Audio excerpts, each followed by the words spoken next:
મહેસાણાના કડીમાં એક દંપતીએ હાઈકોર્ટ અને સુપ્રીમ કોર્ટના વકીલ તરીકેની ખોટી ઓળખ આપીને એક વેપારી પાસેથી 3.27 લાખની છેતરપિંડી કરી।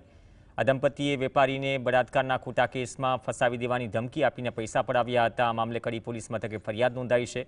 કડીના નાના કડી વિસ્તારમાં કરિયાણાની દુકાન ચલાવતા રામસંગ પ્રતાપજી ઠાકોરે તેમના પાડોશી નિલેશ પ્રજાપતિ પાસેથી ઉછીના આપેલા 6 લાખ પરત લેવાના હતા। આ માટે કાયદાકીય મદદ મેળવવા તે વકીલની શોધમાં હતા। તેમને કડીના જકાત નાકા પાસે નર્મદા કોમ્પ્લેક્સમાં AR રાવલ એડવોકેટ નામનું બોર્ડ જોયું હતું અને બાદમાં તેઓ સાથે આ છેતરપિંડી થઈ।